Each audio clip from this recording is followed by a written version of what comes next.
Shalom Bapak Ibu Saudara-saudari yang dikasihi Tuhan. Sebelum kita merenungkan firman Tuhan, marilah kita berdoa terlebih dahulu. Bapa yang baik, Bapa yang penuh kasih, kami berterima kasih atas kesempatan yang Engkau berikan kepada kami untuk datang di hadapan-Mu merenungkan firman-Mu. Tuhan, saat kami membuka hati untuk merenungkan firman-Mu, bukalah mata rohani kami untuk memahami lebih dalam tentang firman-Mu. Kami mohon agar firman-Mu yang hidup ini menguatkan iman kami, memberi semangat baru, dan memampukan kami untuk menjalani hidup sesuai dengan kehendak-Mu. Kami menyerahkan waktu ini ke dalam tangan-Mu. Di dalam nama Yesus Kristus, Tuhan Juru Selamat kami berdoa. Amin. Bapak Ibu Saudara yang kasih Tuhan, renungan kali ini saya ambil dari kitab 2 Korintus pasal 12 ayat yang ke-7. Kuasa Tuhan yang sempurna dalam kelemahan. Beginilah bunyi dari 2 Korintus pasal 12 ayat 7.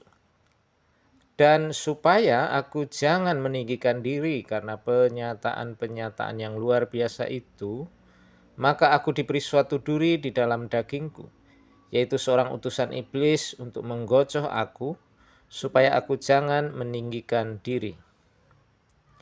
Bapak Ibu Saudara, dalam hidup ini kita seringkali merasa terbebani oleh masalah dan tantangan yang datang tak henti. Kadang-kadang seperti yang dialami Rasul Paulus, kita mungkin merasa bahwa penderitaan atau kelemahan yang kita alami tidak adil atau terlalu berat untuk ditanggung. Namun melalui ayat ini kita belajar bahkan dalam penderitaan, Tuhan punya maksud yang lebih besar bagi hidup kita. Ada maksud baik di dalam kesulitan atau penderitaan kita. Rasul Paulus, meskipun diberkati dengan pernyataan yang luar biasa dari Tuhan, tidak dibiarkan hidup tanpa kesulitan. Ia justru diberikan duri dalam daging. Nah, Bapak Ibu Saudara, kita tidak tahu pasti apa yang dimaksud duri dalam daging dalam diri Paulus. Tidak ada keterangan lebih detail tentang itu. Namun yang jelas bahwa dia mengakui ada duri dalam tubuhnya atau dalam dagingnya. Dan ini sesuatu yang tidak menyenangkan. Tetapi percayalah bahwa ada tujuan yang baik. Walaupun ini sesuatu yang tidak menyenangkan. Disebutkan agar ia tidak meninggikan diri, tidak sombong, tidak memegahkan diri, karena hal-hal besar yang Tuhan sudah nyatakan dalam diri Paulus. 2 kali disebutkan tentang tidak meninggikan diri. Jadi Bapak Ibu Saudara, Tuhan ingin kita mengerti bahwa segala yang kita miliki, segala pemberian, segala kemampuan kita adalah anugerah semata saja dari Tuhan. Tanpa Tuhan kita tidak ada apa-apanya. Jadi Bapak Ibu Saudara, duri dalam daging yang tidak menyenangkan itu punya tujuan supaya menjaga Paulus untuk tetap rendah hati. Bapak Ibu Saudara, mari kita renungkan.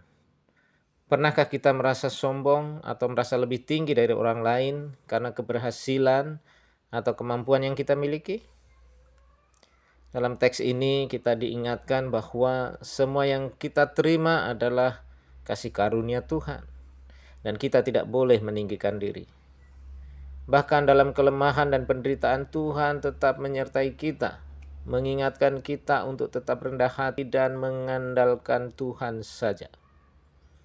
Mari kita renungkan bahwa kadang-kadang Tuhan mengizinkan kita mengalami kelemahan atau kesulitan bukan untuk menghancurkan kita. Kalau Tuhan izinkan hal yang kita anggap buruk bukan untuk menghancurkan kita, tetapi untuk menjaga kita agar tetap rendah hati dan bergantung sepenuhnya kepadanya.